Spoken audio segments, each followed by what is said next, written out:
பூக்களை வச்சு முடி அலங்காரம் பண்ணி பார்த்துருப்பீங்க. ஆனால் இந்த பூக்களோட மருத்துவ குணத்தை பற்றி நம்ம யாரும் யோசிக்கிறதில்ல.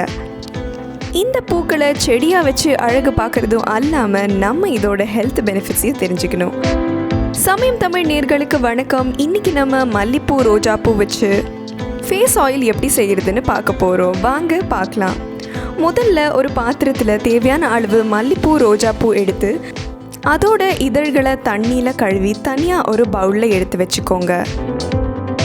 மல்லிப்பூவில் ஆன்டி ஏஜிங் ப்ராப்பர்ட்டிஸ் இருக்கிறதும் இல்லாமல் இதில் இருக்கிற ஆன்டி ஆக்சிடென்ட்ஸ் நம்மளோட ஸ்கின்னை என்வாயர்மெண்டல் ஸ்ட்ரெஸ்லேருந்து காப்பாற்றுது.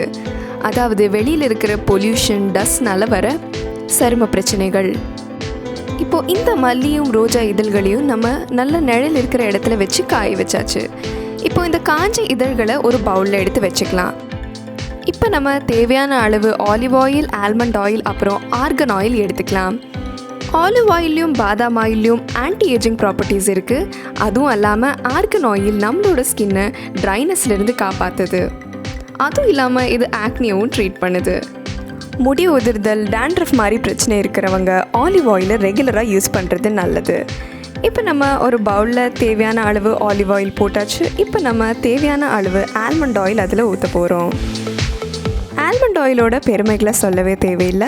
இதில் இருக்கிற anti ageing properties wrinkles, fine lines மாதிரி இஷ்யூஸ்லேருந்து காப்பாற்றுறதும் அல்லாமல் நம்மளோட ஸ்கின்லேருந்து டேனும் ஓரளவுக்கு ரிமூவ் பண்ணுது.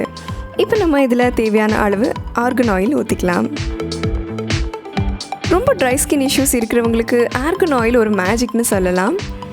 இது ஸ்கின்னுக்கு மட்டும் இல்லைங்க, ஹேருக்கும் ரொம்ப பெனிஃபிஷியல். இந்த 3 எண்ணெய்களையும் தரோவாக மிக்ஸ் பண்ணிக்கோங்க. இப்போது இந்த காஞ்ச ரோஜா இதழ், மல்லி இதழை இந்த எண்ணெய்க்குள்ளே நம்ம போட்டுடலாம். இப்போது இந்த எண்ணெயை நம்ம தரோவாக மிக்ஸ் பண்ணக்கப்புறமா இதை ஸ்டவ்வில் வச்சு டபுள் ஹீட்டிங் பண்ண போகிறோம். இப்போ நம்ம செய்ய போகிற எண்ணெயில் ரோஜா இதழ்கள் இருக்கிறனால இந்த எண்ணெயோட மனம் ரொம்பவே நல்லா இருக்க போகுது. இந்த எண்ணெயை தரோவாக இப்போ நம்ம மிக்ஸ் பண்ணக்கப்புறமா டபுள் ஹீட்டிங் பண்ண போகிறோம். முதல்லையே சொன்ன மாதிரி ஒரு பேனில் தேவையான அளவு தண்ணி ஊற்றி ஸ்டவ்வை லோ ஃப்ளேமில் வச்சுக்கோங்க. இப்போது அந்த தண்ணிக்கு நடுவில் நம்ம இந்த பவுலை வைக்க போகிறோம். இதனால் பவுல் டைரெக்டாக ஹீட் ஆகாது. அந்த தண்ணியோட ஹீட் தான் பவுலுக்கு ட்ரான்ஸ்ஃபர் ஆக போகுது. இதோ எண்ணெய் ஆல்மோஸ்ட் ரெடி ஆயிடுச்சு. இப்போ இந்த எண்ணெயை ஃபில்டர் பண்ணி ஒரு சின்ன ஏர்டைட் கண்டெய்னரில் போட்டு வச்சுக்கோங்க. இதை நம்ம 1 மந்த் யூஸ் பண்ணலாம்.